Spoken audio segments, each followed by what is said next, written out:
अस्सलाम वालेकुम friends, welcome back to my channel. आज जिस ड्रामे के बारे में मैं स्पॉइलर अलर्ट देने वाली हूँ वो एक बहुत ही फेमस ड्रामा है जिसने बहुत ही कम टाइम में उसके किरदारों ने लोगों के दिलों में घर कर लिया। ड्रामा बहुत फैमिली ओरिएंटेड है और बहुत देसी और बहुत घरेलू किस्म की रोज़मर्रा की ज़िंदगी में आने वाले उतार और चढ़ाव से रिलेटेड है। ड्रामे का नाम है जीटी रोड A+ पे आता है, जो कि एक जॉइंट फैमिली की निजी ज़िंदगी में होने वाले रोज़मर्रा के मामलात और हालात को से हमको आशना करता है। अब तक आपने एपिसोड 30 तक जो देखा उसके आगे के स्पॉइलर अलर्ट्स कुछ यूँ हैं। आयशा की शादी को देखकर अब्बास की बीवी अक्सर जलने लगती है, लेकिन ये बात फ़िरोज़ा उसको बारहा समझाती है कि आयशा अपने नसीब की वजह से यहाँ पर है, तो उससे जलना बिल्कुल नाजायज़ है। इस तरफ आयशा के ससुराल वाले बात करने आयशा के घर आते हैं और कहते हैं कि वो शहर के बहुत अमीर लोग हैं और पार्टी में बहुत बड़े बड़े सियासतदान और बड़े लोग आएंगे, तो हम नहीं चाहते कि आप अपने ख़ानदान के बहुत ज़्यादा अफराद बुलाएं या कोई इस तरह के अफराद बुलाएं जो इस तरह की हरकत करें जिसकी वजह से हमारी सोसाइटी में नाम नीचे हो। जिस पे नगीना उनको फ़ौरन टोक देती है कि आपके कहने का क्या मकसद है और बदतमीज़ी करने लग जाएगी।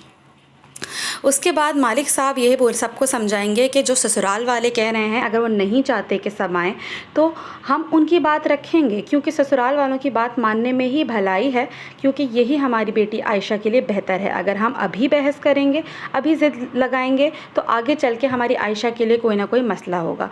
सारी बहुएं और सारे बेटे इस बात पर राज़ी हो जाते हैं, लेकिन हमेशा की तरह नगीना को इस बात से भी एतराज़ होता है। नगीना अपनी बात से टस से मस ना होते हुए कहती है कि जो कुछ भी हो जाए मेरे ददियाल वाले तो आएंगे, यानी मैं अपने घर के अफराद को, तमाम अफराद को बुलाऊंगी, चाहे कोई कुछ भी कहे, और मैं ना उनकी बात सुनूंगी ना आपकी, और हट धर्मी दिखाती रहेगी। ये तो है एपिसोड 31 की बात। अगले आने वाले एपिसोड्स में आप देखेंगे कि किस तरह से नगीना अब तुफ़ैल को बगावत पे आमादा कर देती है और वो अपने ख़रीदे हुए प्लॉट पे मकान बनाता भी है और अपने घर वालों से बगावत करके नगीना को लेके चला जाएगा। नए घर में शिफ्ट होने के बावजूद भी तुफ़ैल से नगीना की फ़रमाइशें ख़त्म नहीं होंगी और नगीना की फ़रमाइशों को पूरा करने के लिए तुफ़ैल स्कैम्स करेगा, फ्रॉड्स करेगा, लोगों को धोखा देगा ज़्यादा से ज़्यादा पैसा कमाने की लालच में, ताकि वो नगीना की ख्वाहिशात को पूरा कर सके। और इसी चक्कर में वो जेल जा पहुँचेगा, और जब वो जेल जा पहुँचेगा तब उसे अपनी गलतियों का एहसास होगा कि वो नगीना की मोहब्बत में किस हद तक आ गया कि उसने अपने घर वालों को भी छोड़ दिया और आज वो जेल में इस तरह से कैद है। वो अपने तमाम किए पे निदामत करेगा।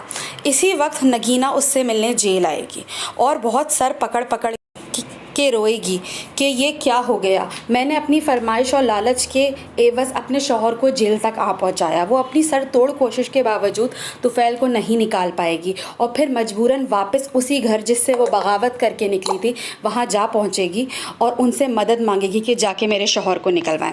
जिस तरह से नगीना ने तुफ़ैल को अपने घर वालों के ख़िलाफ़ किया, इस बात का आज उसे एहसास होगा कि आखिरकार घर वाले और रिश्तेदार जिनसे हम दुश्मनी मोल लेते हैं वो ही हमारे काम आते हैं, कोई गैर कभी काम नहीं आता। सब हाथ उठा देते हैं, सिर्फ माँ बाप बहन भाई ही सही आपके साथ खड़े होते हैं। इस बात का एहसास नगीना को हो जाएगा, क्योंकि मालिक और तमाम भाई, अब मालिक, अब्बास और अब्बा मिलकर ही तुफ़ैल को वहाँ से बाहर निकालेंगे।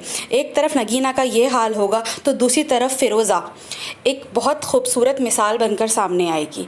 फ़िरोज़ा अपने घर को जिस तरह से जोड़ के रखेगी और संभाल के रखेगी, उसकी तारीफ़ें पूरा ख़ानदान करेगा। और ना सिर्फ ये, बल्कि उसकी किस्मत से मालिक, जो कि पहले बहुत ही बुरे हालात में हुआ करता था, उसके कारोबार को 4 चांद लग जाएंगे। वो दिन दोगुनी रात चौगुनी तरक्की करेगा और उसके ऊपर पैसा बरसने लगेगा और सब यही कहेंगे कि ये सब फ़िरोज़ा का ही कमाल है, क्योंकि उसने घर को घर समझा और उसके लिए नसीब लेकर आई। दूसरी तरफ नगीना अपने किए पे बहुत निदामत करेगी और पछतावा करेगी। अगर आप मज़ीद इस ड्रामे के बारे में जानना चाहते हैं और लास्ट एपिसोड तक पता करना चाहते हैं तो आप हमारे चैनल को सब्सक्राइब करें, लाइक करें, कमेंट करें एंड शेयर करें। Thank you so much. Bye.